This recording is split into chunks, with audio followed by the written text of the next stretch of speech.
বিসমিল্লাহির রহমানির রহিম। আসসালামু আলাইকুম ওয়া রাহমাতুল্লাহ। মাননীয় সদস্যবৃন্দ, দিনের কার্যসূচি অনুযায়ী এখন প্রশ্নকাল শুরু হচ্ছে। প্রশ্নকালের প্রথম ৩০ মিনিট মাননীয় প্রধানমন্ত্রী কর্তৃক উত্তরদানের জন্য নির্ধারিত। তারকা চিহ্নিত প্রশ্ন ১, মাননীয় সদস্য জনাব মোহাম্মদ আবুল কালাম, কুমিল্লা ৯। আপনি প্রশ্নটি উত্থাপন করুন। মাননীয় স্পিকার, আপনাকে ধন্যবাদ।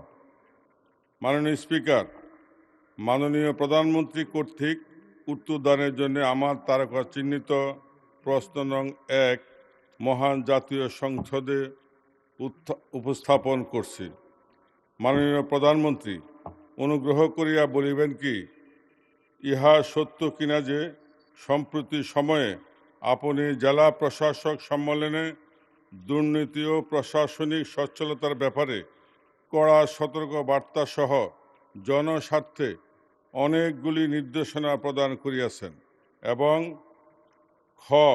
ক প্রশ্নের উত্তর হাঁ সূচক হলে জনস্বার্থে আপনার উক্ত নির্দেশনাসমূহ কি কি? মাননীয় স্পিকার, আপনাকে ধন্যবাদ। মাননীয় প্রধানমন্ত্রী। বিসমিল্লাহির রহমানির রহিম। মাননীয় স্পিকার, আপনাকে ধন্যবাদ। মাননীয় সংসদ সদস্য জনাব আবুল কালাম, আপনার প্রশ্নের জন্য আপনাকেও ধন্যবাদ। মাননীয় স্পিকার, বিষয়টি সঠিক। জেলা প্রশাসক সম্মেলন 2026-এর উদ্বোধন অনুষ্ঠানে জেলা প্রশাসক এবং কমিশনার বৃন্দ যারা উপস্থিত ছিলেন তাদেরকে কিছু নির্দেশনা দেওয়া হয়েছে সরকারের পক্ষ থেকে। নির্দেশনাগুলি মোটামুটি নিম্নরূপ। মাননীয় স্পিকার, প্রশাসনিক কার্যক্রমে দক্ষতা, স্বচ্ছতা এবং জবাবদিহি নিশ্চিত করার চেষ্টা করা। একইভাবে দুর্নীতি একটি ব্যাধি যা সমাজের বিভিন্ন রন্ধে রন্ধে পৌঁছে গিয়েছে, এ ব্যাপারে যত দ্রুত সম্ভব, যতটুকু সম্ভব কঠোরভাবে প্রতিরোধমূলক এবং দমনমূলক ব্যবস্থা গ্রহণ করা। মাননীয় স্পিকার, আমাদের সাধারণ মানুষ বিভিন্ন সময় বিভিন্ন কাজে জেলা প্রশাসকদের কাছে যেতে হয়, বিভিন্ন নানা কারণে জটিলতা সৃষ্টি হয়, তাদের কাজে বিলম্ব হয়। সেই জন্য অপ্রয়োজনীয় প্রশাসনিক জটিলতা পরিহার করে দ্রুত, বাস্তবসম্মত এবং জনস্বার্থ সংশ্লিষ্ট যে সকল সিদ্ধান্ত সেগুলো গ্রহণ করার জন্য তাদেরকে নির্দেশনা দেওয়া হয়েছে। একই সাথে মাননীয় স্পিকার, নিয়োগ, বদলি এবং প্রমোশনের ক্ষেত্রে মেধা এবং দক্ষতা এই বিষয়গুলোকে প্রাধান্য দেওয়ার নির্দেশনা দেওয়া হয়েছে। প্রশাসনিক কাঠামোর কার্যকারিতা বৃদ্ধি এবং স্বাভাবিকভাবেই যেহেতু বর্তমান সরকার একটি জবাবদিহিমূলক সরকার, জনগণের কাছে জবাবদিহি করতে বাধ্য, সেই জন্য প্রশাসনে আমরা চাইছি জবাবদিহিতা নিশ্চিতকল্পে প্রয়োজনীয় যে সকল সংস্কার সেগুলোর উদ্যোগ গ্রহণ করা। মানে স্পিকার, সেবা প্রদান ব্যবস্থাকে সময় পাল্টেছে, যুগ পাল্টেছে। সেবা প্রদান ব্যবস্থাকে সময় উপযোগী, দক্ষ, স্বচ্ছ এবং জবাবদিহিমূলক করার জন্য যত দ্রুত সম্ভব যে সকল জায়গায় সম্ভব প্রশাসনের, বিশেষ করে সেবা প্রদানের ক্ষেত্রে, সেগুলোকে ডিজিটালাইজ রূপান্তর করার জন্য নির্দেশনা দেওয়া হয়েছে। এর মধ্যে অনেক জায়গায় কার্যকর ব্যবস্থাও গ্রহণ করা শুরু হয়ে গিয়েছে। মাননীয় স্পিকার, আইন শৃঙ্খলা বা আইনের লঙ্ঘনের যে সকল ঘটনা ঘটে সেগুলোর ব্যাপারে তাৎক্ষণিকভাবে আইন শৃঙ্খলা পরিস্থিতিকে নিয়ন্ত্রণে এনে যাতে আইন শৃঙ্খলা পরিস্থিতি বজায় থাকে, জনগণ যাতে নিরাপদ বোধ করতে পারে, তার জন্য কঠোরভাবে ব্যবস্থা গ্রহণের নির্দেশনা দেওয়া হয়েছে। সরকারি সেবা, একটু আগে যেটি আমি উল্লেখ করেছি, এইগুলোর ক্ষেত্রে বিভিন্ন সময় প্রশাসনিক দফতরগুলোতে সাধারণ মানুষ বিভিন্নভাবে অনেক সময় হয়রানির শিকার হয়। এই হয়রানি মুক্ত করার জন্য এবং দেরি যাতে না হয়, যত দ্রুত সম্ভব মানুষটিকে একটা সহযোগিতা করা যায় এবং একই সাথে এগুলো যাতে অ্যাকাউন্টেবল বা স্বচ্ছ রাখা যায় সে ব্যাপারেও কঠোর নির্দেশনা দেওয়া হয়েছে। মাননীয় স্পিকার, ধন্যবাদ। মাননীয় সদস্য মোহাম্মদ আবুল কালাম, আপনি একটি সম্পূরক প্রশ্ন করতে পারেন। মাননীয় স্পিকার, আপনাকে ধন্যবাদ। আমার উত্থাপিত প্রশ্নের তথ্যবহুল উত্তর প্রদানের জন্য আমি মাননীয় প্রধানমন্ত্রীকে আন্তরিক ধন্যবাদ সহ কৃতজ্ঞতা জানাচ্ছি। মাননীয় স্পিকার, আমরা ইতিমধ্যে লক্ষ্য করছি যে গত 100 দিনে মাননীয় প্রধানমন্ত্রী জনস্বার্থে অনেকগুলি জনবান্ধব কর্মসূচি গ্রহণ ও বাস্তবায়ন করিয়াছেন। এই জন্যে মাননীয় প্রধানমন্ত্রীকে আমি আবারও ধন্যবাদ জানাচ্ছি। মাননীয় স্পিকার, সরকার কর্তৃক গৃহীত উন্নয়ন কর্মসূচি বাস্তবায়ন, প্রশাসনিক কাজের গতিশীলতা সৃষ্টি ও আইন শৃঙ্খলা স্থিতিশীল রাখার স্বার্থে সরকারি বিভিন্ন সংস্থার শূন্য পদ দ্রুত পূরণ করা প্রয়োজন। এমত অবস্থায় মাননীয় প্রধানমন্ত্রীর কাছে আমার সম্পূরক প্রশ্ন, আইন শৃঙ্খলা রক্ষাকারী বাহিনী সহ সরকারি বিভিন্ন দপ্তরে শূন্য পদ পূরণের লক্ষ্যে আপনি কোনো পদক্ষেপ গ্রহণ করিবেন কিনা, করিলে তাহা কবে নাগাদ বাস্তবায়ন করিবেন? মাননীয় স্পিকার, আপনাকে ধন্যবাদ। মাননীয় প্রধানমন্ত্রী।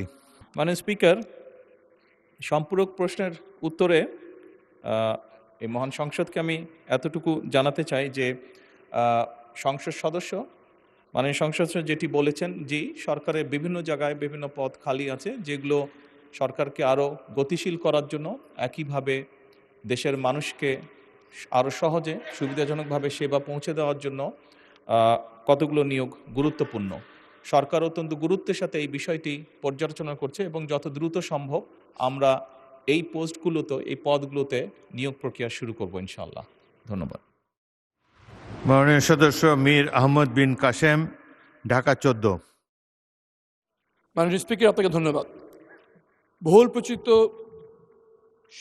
পত্রিকায় আমরা জানতে পেরেছি মাননীয় প্রধানমন্ত্রী সরকার দলীয় মহিলা এমপিদেরকে বিরোধী দলীয় সংসদ সদস্যদের এলাকায় উন্নয়ন তদারকি করার দায়িত্ব দিয়েছেন। এই সাথে আরও বলা হয়েছে এসব উন্নয়নে ডিও লেটার ইস্যু করতে পারবেন সরকার দলীয় মহিলা এমপিগণ। এই তথ্য থেকে আমাদের মধ্যে এই বিভ্রান্ত সৃষ্টি হচ্ছে যে এই কাজ কি তাদেরকে এই জন্য দেওয়া হচ্ছে যাতে আমরা যারা বিরোধী দলীয় এমপি আছি আমাদের এলাকার উন্নয়ন কর্মকাণ্ডে আমাদের কোনো হাত থাকবে না, এটা নিশ্চিত করার জন্য কি এই নির্দেশ দেওয়া হয়েছে কিনা দয়া করে মাননীয় প্রধানমন্ত্রী আমাদের সামনে পরিষ্কার করবেন। মাননীয় প্রধানমন্ত্রী। মাননীয় স্পিকার, ধন্যবাদ। মাননীয় সংসদ সদস্য, আপনি যে প্রশ্নটি করেছেন তার জন্য আপনাকে আন্তরিকভাবে ধন্যবাদ।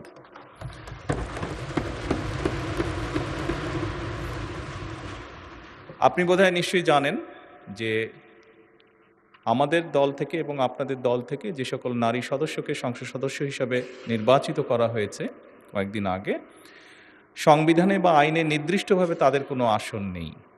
আপনার বা আমার যেরকম নির্দিষ্ট আসন আছে সেভাবে নির্দিষ্ট কোনো আসন নেই। খুব স্বাভাবিকভাবেই আমরা আমাদের রাজনৈতিক বা সাংগঠনিক যে কাঠামো তার ভিত্তিতে আমরা তাদেরকে দলীয় অবস্থান থেকে আমরা কিছু জায়গা তাদের জন্য নির্দিষ্ট করেছি, তারা কোথায় কাজ করবেন। আপনার নির্বাচনী এলাকায় একজন জনপ্রতিনিধি হিসাবে আপনার সম্পূর্ণ হক আছে যে আপনি আপনার এলাকার নির্বাচন উন্নয়নের ব্যাপারে কিভাবে ভূমিকা রাখতে চান। যেহেতু এই সংসদ এই নারী নেতৃবৃন্দকে বা নারী সংসদ সদস্যদেরকে নির্বাচিত করেছে, খুব স্বাভাবিকভাবেই তাদেরও একই রকমভাবে হক আছে।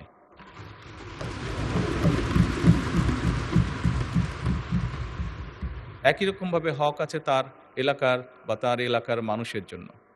এবং খুব স্বাভাবিকভাবেই আমরা যেটি নিয়ম আছে সরকারের, সেই নিয়ম অনুযায়ী আমরা এগোচ্ছি। আপনার এলাকার যদি কোনো উন্নয়নের কোনো বিষয় যদি আমার সহযোগিতা করার কিছু থেকে জানাবেন, আমি সরাসরি আপনাকে সহযোগিতার চেষ্টা করব। ধন্যবাদ। মাননীয় সদস্য আনিসুর রহমান, মাদারীপুর 3। মাননীয় স্পিকার, আপনাকে ধন্যবাদ। আজকে প্রধানমন্ত্রীর কাছে আমার প্রশ্ন, আপনি যেভাবে সবার জন্য করছেন এই জন্য সকল সংসদ সদস্যের জন্যই আপনি করছেন। আমরা বিরোধী দলের রাজপথের অবস্থান এবং তাদের যে বক্তব্য সেভাবে কিন্তু আমরা তাদের কাছ থেকে রেসপন্স পাচ্ছি না। এজন্য আমরা আপনার নির্দেশে আমাদের হুইপ আছে, ব্যক্তিগতভাবে তাদের সাথে কোনো আলোচনা করা যায় কিনা, তারা যেন রাজপথে যে বাজে বক্তব্যগুলো দিচ্ছে সেটা বন্ধ করা যায় কিনা সে ব্যাপারে একটা পদক্ষেপ নেবেন। ধন্যবাদ মাননীয় স্পিকার আপনাকে। মাননীয় প্রধানমন্ত্রী। ধন্যবাদ মাননীয় স্পিকার। মাননীয় সংসদ সদস্য আনিসুর রহমানের প্রশ্নটি আমার কাছে সঠিকভাবে বোধগম্য হয়নি, তবে সঠিকভাবে আমার কাছে বোধগম্য হয়নি উনি কি বোঝাতে চেয়েছেন। তবে ওনার প্রশ্নের উত্তরের একটি অংশ হিসাবে এবং একইভাবে মীর কাশেম উনি আমাদের সংসদ সদস্য মিরপুরের, ওনারও প্রশ্নের উত্তর হিসাবে আমি এতটুকু বলতে পারি মাননীয় স্পিকার, কয়েকদিন আগে আপনার নেতৃত্বে আমরা কিভাবে এই সংসদ সেশনটা চলবে সেই বিষয়ে যে আমাদের কমিটিটা আছে সেই কমিটির মিটিংয়ে বসেছিলাম। সেখানে মাননীয় বিরোধী দলীয় নেতাও ছিলেন। উনি একটি বিষয় উল্লেখ করেছিলেন যে কিছু কিছু ক্ষেত্রে সরকারের পক্ষ থেকে কিছু কিছু সহযোগিতা যেগুলো বিরোধী দলীয় নেতারা হয়তো পাননি তখনও, যেটি ঈদের আগে সরকারের পক্ষ থেকে দেওয়া হয়েছিল, অনেক সংসদ পেয়েছেন, অনেকে পাননি, ওনাদের হয়তো কেউ কেউ পাননি। আমি ওখান থেকে বেরিয়ে এসে, এবং এটি এলজিএডি মন্ত্রণালয় থেকে করা হয়েছিল, আমি বেরিয়ে এসে এলজিএডি মন্ত্রী সাহেব এবং প্রতিমন্ত্রী উভয়কেই সাথে সাথে নির্দেশনা দিয়েছিলাম যে যদি বিরোধী দলীয় সংসদ সদস্য কেউ না পেয়ে থাকেন যাতে দ্রুত সেই ব্যবস্থা নেওয়া হয়। মাননীয় স্পিকার, এটা দিয়ে আমি এটাই বোঝাতে চাইছি যে বর্তমান সরকার দেশের সম উন্নয়নে বিশ্বাস করে এবং আমরা সরকার দলীয় সংসদ সদস্যরা যেভাবে এলাকার উন্নয়ন করবেন ঠিক একইভাবে সরকারের সম্পূর্ণ সহযোগিতা থাকবে। বিরোধী দলীয় সদস্যবৃন্দ যারা আছে তাদের এলাকায় আমরা সমানভাবে কাজ করার চেষ্টা করব। ধন্যবাদ।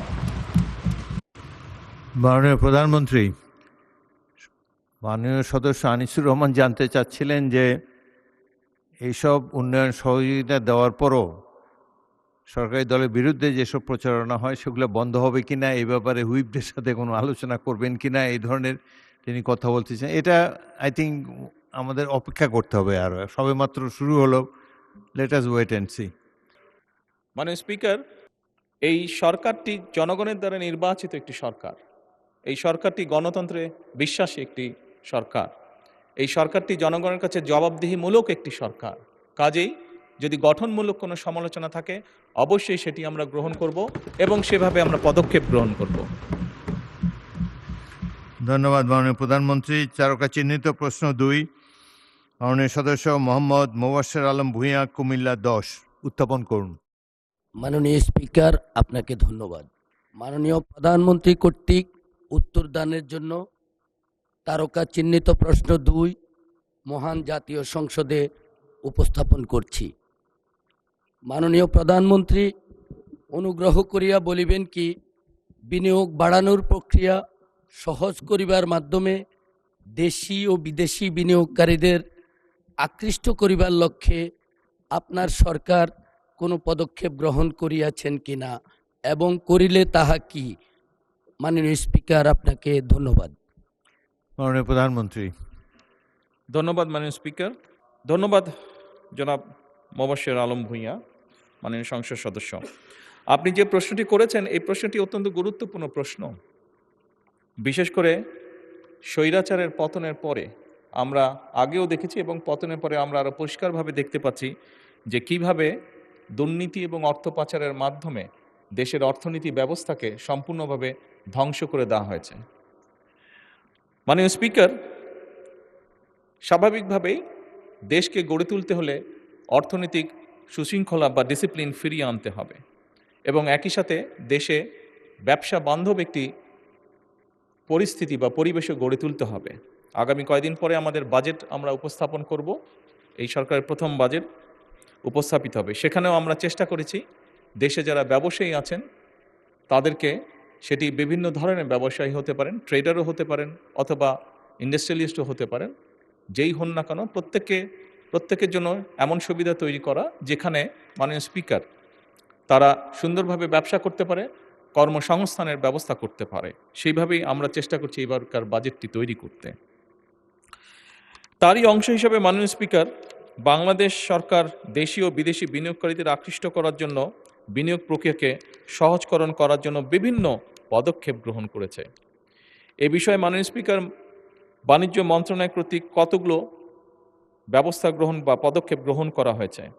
যেমন আমদানি ও রফতানি প্রধান নিয়ন্ত্রকের দপ্তর হতে আমদানি রফতানি নিবন্ধন প্রক্রিয়া অনলাইনের মাধ্যমে দ্রুততম সময়ের মধ্যে যাতে প্রদান করা যায় সেই ব্যবস্থা গ্রহণ করা হয়েছে। একই সাথে মাননীয় স্পিকার বিনিয়োগ বান্ধব পরিবেশ তৈরির জন্য রফতানি নীতি হালনাগাদ করা হয়েছে এবং আমদানি নীতি আদেশ 2026 থেকে 29 হালনাগাদকরণ কার্যক্রম প্রক্রিয়াধীন রয়েছে, যাতে করে বিদেশি বিনিয়োগকারীরা সহজে এদেশে ব্যবসা বাণিজ্য শুরু করতে পারে বা করতে পারে। মাননীয় স্পিকার, রফতানি উদ্দেশ্যে যেহেতু বাংলাদেশের থেকে রফতানি আমাদের যত বৃদ্ধি পাবে, আমরা যেরকম বৈদেশিক মুদ্রা অর্জন করতে পারবো, সেই বৈদেশিক মুদ্রার মাধ্যমে আমরা আরও অনেক বেশি মানুষের জন্য কাজ করতে পারবো। সেজন্য এই মূল্যবান বৈদেশিক মুদ্রা অর্জনের জন্য রফতানির উদ্দেশ্যে আমদানির ক্ষেত্রে অশুল্ক বাধা দূর করার জন্য অনেকগুলো পদক্ষেপ মাননীয় স্পিকার গ্রহণ করা হয়েছে। বন্ডেড এবং নন বন্ডেড সকল প্রতিষ্ঠানসমূহকে এফওসির ভিত্তিতে আমদানির সুযোগের আওতায় আরও সম্প্রসারিত করা হচ্ছে মাননীয় স্পিকার। এর বাইরে মাননীয় স্পিকার, আমদানি সহজকরণ করার লক্ষ্যে মূল্য পরিশোধ পদ্ধতি সহজ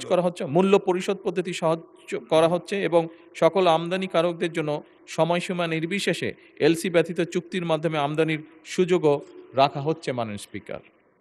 বিশ্ব বাণিজ্য সংস্থা WTO চুক্তি বাস্তবায়ন এবং ট্রেড ফ্যাসিলিটেশনের মাধ্যমে বাণিজ্য প্রক্রিয়া দ্রুত এবং স্বচ্ছ করার জন্য আন্তর্জাতিক মানদণ্ড অনুযায়ী বাণিজ্য সহজীকরণের ব্যবস্থা গ্রহণ করা হচ্ছে মাননীয় স্পিকার। এর বাইরে বাংলাদেশ বিনিয়োগ উন্নয়ন কর্তৃপক্ষ বিডা দেশি এবং বিদেশি বিনিয়োগ আকর্ষণ, ব্যবসা পরিচালনার পরিবেশ উন্নয়ন এবং শিল্পায়ন ত্বরান্বিত করার লক্ষ্যে বিভিন্ন নীতি ও প্রাতিষ্ঠানিক কার্যক্রম বাস্তবায়ন করছে। মাননীয় স্পিকার, এর মধ্যে কতগুলো উল্লেখযোগ্য পদক্ষেপসমূহ এখানে বর্ণনা করা আছে, তবে যেহেতু এগুলো অনেক লম্বা, সেই জন্য আমি অনুরোধ করব এই বিষয়গুলো পঠিত বলিয়া গণ্য করা হোক মাননীয় স্পিকার। ধন্যবাদ মাননীয় প্রধানমন্ত্রী। উত্তরের বাকি অংশটি পঠিত বলিয়া গণ্য হল। মাননীয় সদস্য মোহাম্মদ মোবাশ্বের আলম ভূঁইয়া একটি সম্পূরক প্রশ্ন করতে পারেন। মাননীয় স্পিকার, আপনাকে ধন্যবাদ। আমার প্রশ্নের বিস্তারিত উত্তর দানের জন্য আমি মাননীয় প্রধানমন্ত্রীকে আন্তরিক ধন্যবাদ, কৃতজ্ঞতা জানাচ্ছি। মাননীয় স্পিকার, বিনিয়োগ প্রদান বাধাগুলোর মধ্যে একটি হচ্ছে আস্থার সংকট। বিগত সরকারের আমলে বিদেশি বিনিয়োগকারীদের বিনিয়োগ করতে এসে আমলাতান্ত্রিক জটিলতার কারণে অনাগ্রহ প্রকাশ করে, যার ফলশ্রুতিতে ক্রমানুসারে বিনিয়োগ হ্রাস পায়। দেশি বিনিয়োগকারীগণ ব্যাংকের চড়া সুদের কারণে বিনিয়োগে আগ্রহ হারিয়ে ফেলেছে। মাননীয় প্রধানমন্ত্রীর নিকট আমার প্রশ্ন, বিদেশি বিনিয়োগকারীদের আস্থা ফেরানো এবং দেশীয় বিনিয়োগকারীদের ব্যাংক সুদের হার কমানোর জন্য বর্তমান সরকার কোনো পদক্ষেপ গ্রহণ করিবেন কিনা, করিলে তাহা কি?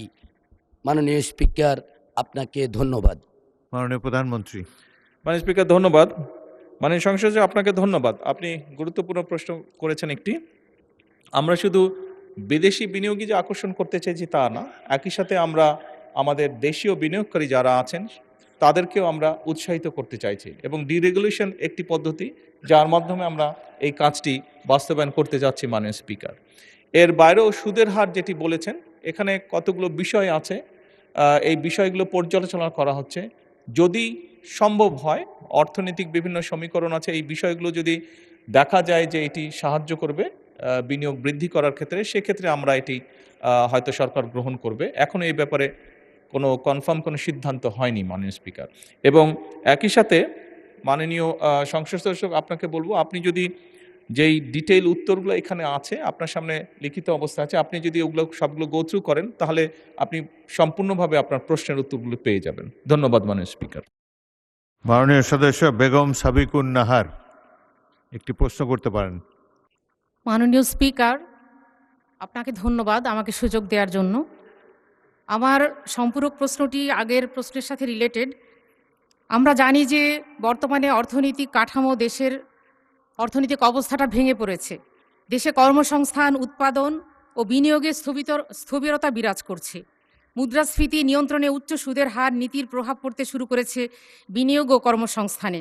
বাংলাদেশ ব্যাংকের সর্বশেষ তথ্য অনুযায়ী চলতি বছরে মার্চের শেষে ব্যাংক খাতে অতিরিক্ত তারল্যের পরিমাণ দাঁড়িয়েছে 3,78,135 কোটি টাকা। এক বছরের ব্যবধানে এ অলস তহবিল বেড়েছে 58.31%। গত বছরের মার্চে অতিরিক্ত তারল্যের পরিমাণ ছিল 2,38,845 কোটি টাকা। বিশ্লেষকরা বলেছেন, উচ্চ সুদের হারের কারণে ব্যবসায়ীরা নতুন ঋণ নিতে আগ্রহ হারাচ্ছেন। বর্তমানে অনেক ক্ষেত্রে ব্যাংক ঋণের সুদের হার 14% ছাড়িয়ে গেছে। উদ্যোক্তারা নতুন বিনিয়োগ ও ব্যবসা সম্প্রসারণের সিদ্ধান্তে পিছিয়ে যাচ্ছেন। এর প্রভাব পড়ছে কর্মসংস্থানে। আমি এই বিষয়ে একটি হাদিসের উল্লেখ করব। আমাদের প্রিয় রাসূল বলেছেন, সুদের অর্থ যতই অধিক হোক না কেন, অবশেষে তার পরিণতি হয় অসচ্ছলতা। ইবনে মাজা এসেছে।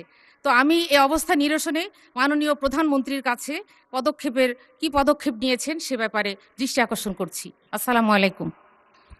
মাননীয় প্রধানমন্ত্রী। ধন্যবাদ মাননীয় স্পিকার। মাননীয় সংসদ সদস্য, আপনার প্রশ্নটি একটি খুবই গুরুত্বপূর্ণ এই কারণেই, আপনি যদি নিজেই আপনার স্ট্যাটিস্টিক্স যেটা আপনি উপস্থাপন করলেন সংসদের সামনে, সেটা যদি আপনি দেখেন, আপনি সব এক বছর আগের স্ট্যাটিস্টিক্স আপনি ওখানে উল্লেখ করেছেন। এখন আমরা জানি স্বৈরাচারের সময় এই দেশে কি হয়েছে, এবং নিশ্চয়ই মাননীয় সংসদ আপনি এতটুকু বুঝতে পারেন, ব্যবসা বা বিজনেস বা ইকোনমি এমন একটি বিষয়, এটি আপনি আজকে করলে আগামীকাল কি আপনি এটার রেজাল্ট পাবেন না, সেটি ভালো হোক বা খারাপ হোক যেটি।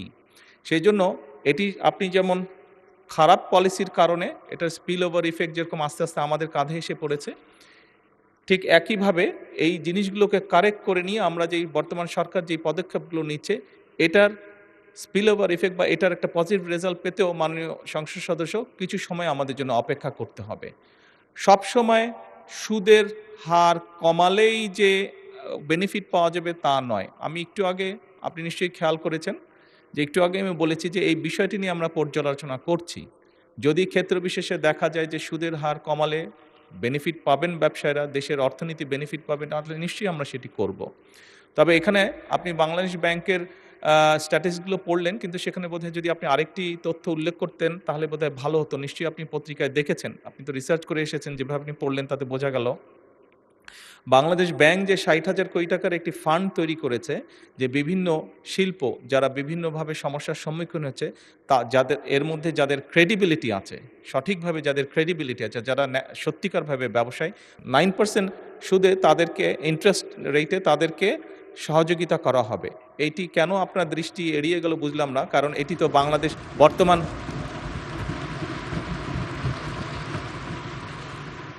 আপনি এর আগের এক বছর আগের হিসাব বলেছেন, বর্তমানটি কেন এড়িয়ে গেল আমি ঠিক বুঝতে পারিনি। হয়তো এড়িয়ে যেতেই পারে, যাওয়াটা হয়তো স্বাভাবিক এত নিউজের মাঝে। আপনাকে অনুরোধ করব আগামীতে আরও আপডেট ইনফরমেশন নিয়ে আমরা আলোচনা করব। ধন্যবাদ মাননীয় স্পিকার।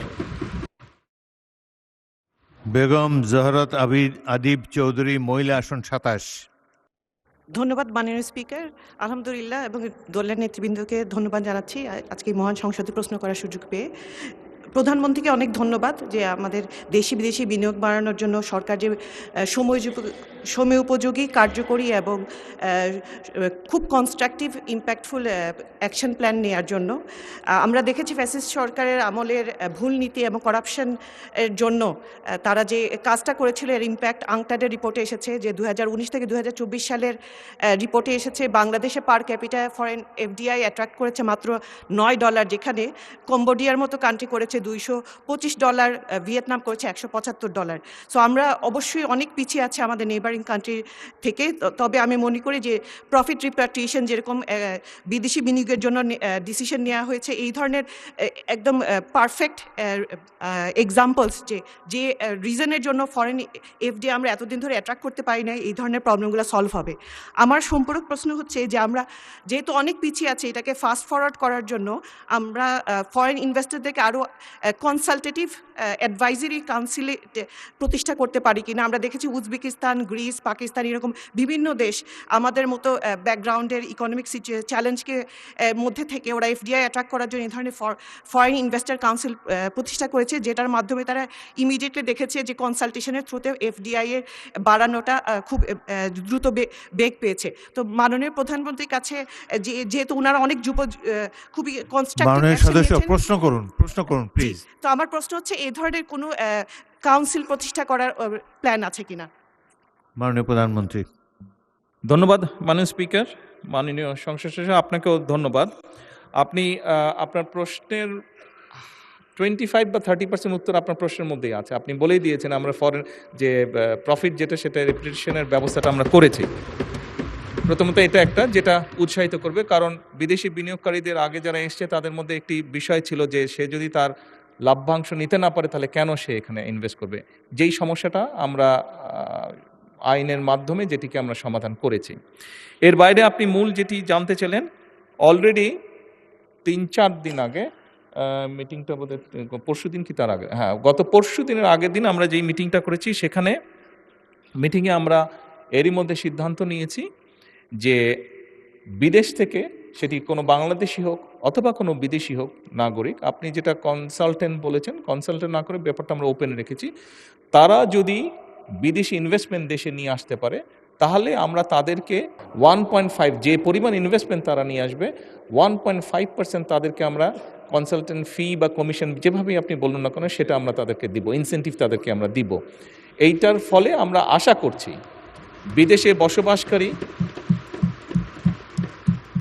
বিদেশে বসবাসকারী বাংলাদেশিরাও ইনভেস্ট করবেন দেশে।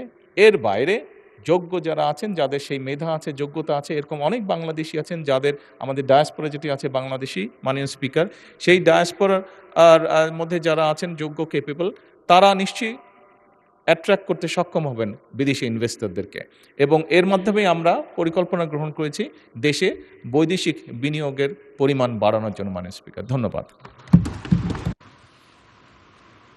তারকা চিহ্নিত প্রশ্ন 3, শামসুর রহমান শিমুল বিশ্বাস অনুপস্থিত, তার পরিবর্তে প্রশ্নটি উত্থাপন করবেন AKM সেলিম রেজা হাবিব, পাবনা 2। মাননীয় স্পিকার, আপনাকে ধন্যবাদ। আমি AKM সেলিম রেজা হাবিব, সংসদ সদস্য 69 পাবনা 2। মাননীয় সংসদ সদস্য জনাব মোহাম্মদ শামসুর রহমান শিমুল বিশ্বাসের পক্ষে মাননীয় প্রধানমন্ত্রী কর্তৃক মৌখিক উত্তর দানের জন্যে তারকা চিহ্নিত প্রশ্ন 3 এই মহান সংসদে উত্থাপন করছি। মাননীয় প্রধানমন্ত্রী অনুগ্রহ করে বলিবেন কি, আপনার সরকার শপথ নেওয়ার পর এই পর্যন্ত নির্বাচনী প্রতিশ্রুতি মোতাবেক অগ্রাধিকার দিয়ে কি কি পদক্ষেপ গ্রহণ ও বাস্তবায়ন করিয়াছেন এবং গৃহীত অগ্রাধিকার পদক্ষেপগুলি কবে নাগাদ বাস্তবায়ন করা সম্ভব হইবে? মাননীয় স্পিকার, আপনাকে ধন্যবাদ। মাননীয় প্রধানমন্ত্রী। ধন্যবাদ মাননীয় স্পিকার। মাননীয় সংসদ সদস্য, আপনাকে ধন্যবাদ এই প্রশ্নটির জন্য। এই প্রশ্নটি স্বাভাবিকভাবেই একটি রাজনৈতিক দল বা একটি রাজনৈতিক সরকারের জন্য অত্যন্ত গুরুত্বপূর্ণ। মাননীয় স্পিকার, সরকারের নির্বাচনী ইশতেহারে ঘোষিত কার্যক্রমসমূহ বাস্তবায়নের সকল মন্ত্রণালয় বিভাগ 180 দিন 2026-27 অর্থবছর এবং আগামী 5 বছরের জন্য কর্মপরিকল্পনা প্রণয়ন করেছে এবং তা বাস্তবায়নের জন্য এরই ভিতরে প্রয়োজনীয় উদ্যোগও গ্রহণ করেছে। কতগুলোর কাজ এর মধ্যে শুরুও করে দিয়েছে মাঠ পর্যায়ে। মাননীয় স্পিকার, ব্যক্তি নয় পরিবারই উন্নয়নের মূল একক। এই দর্শনে প্রান্তিক এবং নিম্ন আয়ের পরিবারগুলোকে সুরক্ষা দিতে পরিবারের নারী প্রধানকে ফ্যামিলি কার্ডের মাধ্যমে মাসিক 2,500 টাকা প্রদানের কার্যক্রম এরই মধ্যে শুরু হয়েছে। পাইলট পর্যায়ে এ পর্যন্ত 36টি ইউনিটের 60,000 পরিবারকে এই ফ্যামিলি কার্ড প্রদান করা হয়েছে এবং আগামী অর্থ বছরে ইনশাল্লাহ আমরা টার্গেট করেছি মাননীয় স্পিকার, সমগ্র বাংলাদেশে আমরা প্রায় 41,20,000 টু বি প্রিসাইজ। মাননীয় স্পিকার, টু বি প্রিসাইজ খুব সম্ভবত 41,20,000 পরিবারের হাতে, আমরা নারী প্রধানের হাতে এই কার্ডটি তুলে দিতে ইনশাল্লাহ সক্ষম হব। কৃষির উন্নয়ন এবং কৃষকদের ইউনিক পরিচয় নিশ্চিতকরণের ন্যায্য মূল্যে কৃষি উপকরণ, সরকারি ভর্তুকি ও প্রণোদনা, স্বল্প মূল্যে সেচ সুবিধা, সহজ শর্তে কৃষি ঋণ যন্ত্রপাতি প্রদানের লক্ষ্যে 14 এপ্রিল 2026 এই তারিখে মাননীয় স্পিকার কৃষক কার্ড বিতরণের কার্যক্রমের উদ্বোধন করা হয়েছে। প্রি পাইলটিং পর্যায়ে দেশের 8টি বিভাগের 10টি জেলায় 11টি উপজেলায় 11টি কৃষি ব্লকে এ কার্যক্রম সম্পাদন করা হয়েছে। এ পর্যন্ত 20,748 জন কৃষককে কৃষক কার্ড প্রদান করা হয়েছে। এছাড়াও মাননীয় স্পিকার, নির্বাচনী অঙ্গীকার বাস্তবায়নের লক্ষ্যে সরকার শস্য, ফসল, পশুপালন ও মৎস্য খাতে 10,000 টাকা পর্যন্ত কৃষি ঋণ মওকুফ করেছে। এই লক্ষ্যে সরকার ইতিমধ্যেই 1,567 কোটি 96 লক্ষ টাকা বাজেটে বরাদ্দ করেছে। এর ফলে সারা দেশের প্রায় 13,17,500 জন কৃষক সরাসরি মাননীয় স্পিকার উপকৃত হয়েছে। মাননীয় স্পিকার, ধর্ম বিষয়ক মন্ত্রণালয়ে এই কমিটমেন্টটাও আমরা করেছিলাম। বাংলাদেশে আমাদের মুসলমান হিসাবে আমাদের মসজিদ মাদ্রাসাগুলোতে বহু খতিব সাহেব আছেন, ইমাম সাহেব মসজিদ আছেন। এর বাইরে অন্য ধর্মে যে ধর্মীয় ব্যক্তিত্ব আছেন, ধর্মগুরু যারা আছেন, এদের মধ্যে বহু মানুষ বেশ মানবতর জীবনযাপন করেন মাননীয় স্পিকার। এবং সেজন্যই আমরা নির্বাচনের পূর্বে আমাদের দলীয় অবস্থান থেকে আমরা নির্বাচনী ইশতেহারেও ঘোষণা করেছিলাম যে আমরা সরকার গঠনে সক্ষম হলে আমরা এই মানুষগুলোর পাশে দাঁড়ানোর চেষ্টা করব। সহযোগিতার হাত সরকার থেকে আমরা বাড়িয়ে দেব। সেই লক্ষ্যকে সামনে রেখে মাননীয় স্পিকার ধর্ম বিষয়ক মন্ত্রণালয় হতে 180 দিনের অগ্রাধিকার কর্মসূচির আওতায় 4,908টি মসজিদ, 990টি মন্দির, 144টি বৌদ্ধ বিহার, প্যাগোডা এবং 396টি গির্জায় কর্মরত ব্যক্তিবর্গকে মাসিক সম্মানী প্রদান করা হচ্ছে মাননীয় স্পিকার। এবং আগামী বাজেটে এটির সংখ্যা আরও বাড়বে মাননীয় স্পিকার ইনশাআল্লাহ। মাননীয় স্পিকার, আগামী 180 দিনের কর্মসূচির আওতায় জনগণকে হেলথ কার্ড প্রদানের একটি উদ্যোগ আমাদের রয়েছে। এই বিষয়কে একটি প্রকল্প অনুমোদনের অপেক্ষায় রয়েছে মাননীয় স্পিকার। উক্ত প্রকল্পের মাধ্যমে 180 দিনের মধ্যে 5টি জেলাগুলি হচ্ছে মাননীয় স্পিকার খুলনা, নোয়াখালী, বগুড়া, সিরাজগঞ্জ এবং নরসিংদী। স্বাভাবিক, আমাদের স্বাস্থ্যমন্ত্রী নরসিংদী, ওই জন্য জেলাটি আছে।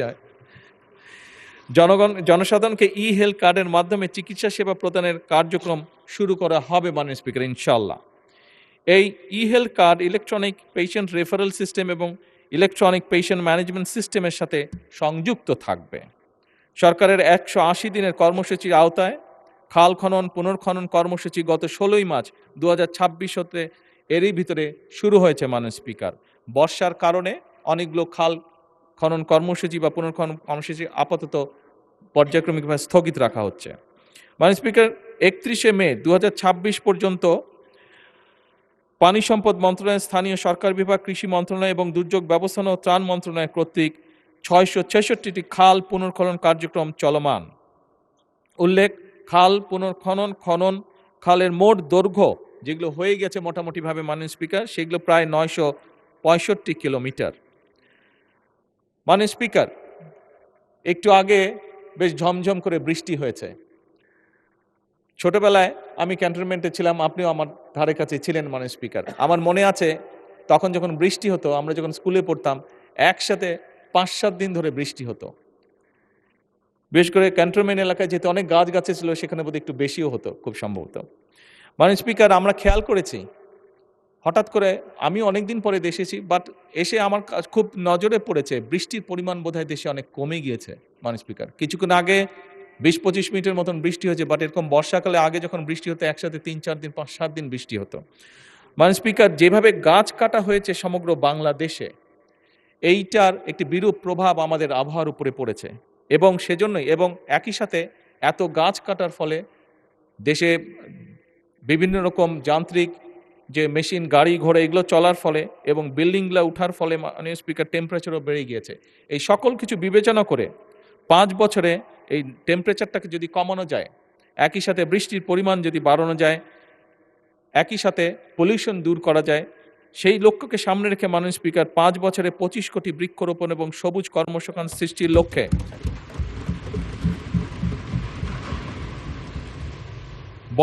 বনায়ন সৃজনের জন্য ইতিমধ্যেই উদ্যোগ গ্রহণ করা হয়েছে মাননীয় স্পিকার। আসন্ন বর্ষা মৌসুমে আমরা চেষ্টা করছি ইনশাআল্লাহ 3,14,00,000 চারা আমরা রোপণ করব সারা দেশে। বৃক্ষরোপণ অনুষ্ঠান সম্পাদন করার জন্য স্থানীয় সরকার এবং এনজিওদের মধ্যে এরই মধ্যে মাননীয় স্পিকার সমন্বয় করা হয়েছে। মাননীয় স্পিকার, এই সংসদে দাঁড়িয়ে আমি বলেছিলাম একদিন যে বিগত অনেকগুলো বছর আমাকে বিদেশে বাধ্য হয়ে থাকতে হয়েছে, কিন্তু সেই সময় আমি দেখেছিলাম সেই দেশের শিশুরা কি সুন্দর জুতা জামা কাপড় পরে স্কুলে যায় এবং আমার তখন ইচ্ছা ছিল কোনোদিন যদি আল্লাহর মতো সুযোগ পাই চেষ্টা করব এই দেশের শিশুদেরকেও যাতে এরকম একটি ব্যবস্থা করা যায়। এবং তারই অংশ হিসাবে মাননীয় স্পিকার, আগামী অর্থ বছরে সরকারি প্রাথমিক বিদ্যালয়ে বর্তমান সরকার ইনশাল্লাহ 2 লক্ষ শিশুর মাঝে বিনামূল্যে স্কুল ড্রেস বিতরণ করার পরিকল্পনা গ্রহণ করেছে।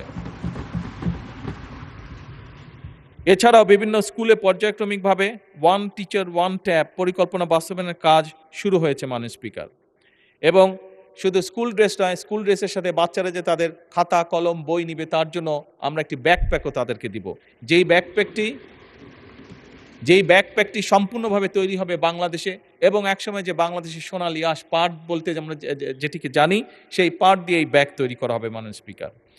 মাননীয় স্পিকার, কারিগরি ও মাদ্রাসা শিক্ষা প্রতিষ্ঠানসমূহ বাস্তবায়নে আগামী 100 দিনের মধ্যে দেশের 2336টি কারিগরি এবং 8232টি মাদ্রাসা শিক্ষা প্রতিষ্ঠানে ফ্রি ওয়াইফাই চালু করা হবে। মাননীয় স্পিকার, সারা দেশের শহর ও গ্রাম অঞ্চলে খেলার মাঠ নির্ধারণ ও অবকাঠামো উন্নয়নে কর্মকৌশল নির্ধারণে কেন্দ্রীয় পর্যায়ে গঠিত কমিটি কাজ করছে। প্রতিটি ইউনিয়ন ও উপজেলায় যথাক্রমে 8 বিঘা ও 10 বিঘা করে উন্মুক্ত খেলার মাঠ তৈরির পরিকল্পনা রয়েছে। মাননীয় স্পিকার, আমরা গতকাল এখানে আলাপ করছিলাম, বিরোধী দলীয় কয়েকজন সংসদ সদস্য, আমাদের দলের থেকেও কয়েকজন সংসদ সদস্য একটি বিষয়ে কনসার্ন এক্সপ্রেস করেছেন, সেটি হচ্ছে যে নেশা বা ড্রাগের একটি বিষয় যেটি আস্তে আস্তে ছেয়ে ফেলছে যুব সমাজকে। আমি ব্যক্তিগতভাবে দৃঢ়ভাবে বিশ্বাস করি, আমরা যদি আমাদের সন্তানদের জন্য খেলার মাঠ তৈরি করতে পারি, তাদেরকে খেলার ব্যবস্থা তৈরি করতে পারি, অনেকাংশেই এই অভিশাপ থেকে আমরা বের করে আনতে সক্ষম হব আমাদের পরবর্তী প্রজন্মকে। এবং সেই লক্ষ্যকে সামনে রেখেই মাননীয় স্পিকার, খেলাধুলার জন্য মাঠ বা খেলার ব্যবস্থা আমরা এই পরিকল্পনাটি গ্রহণ করেছি। হাইটেক সফটওয়্যার পার্ক এবং আইসিটি সেন্টারসমূহ কার্যকরভাবে পরিচালনার জন্য এবং বাংলাদেশে পেপ্যালের কার্যক্রম আরম্ভের কার্যকর উদ্যোগ গ্রহণে একটি কমিটি গঠন করা হয়েছে।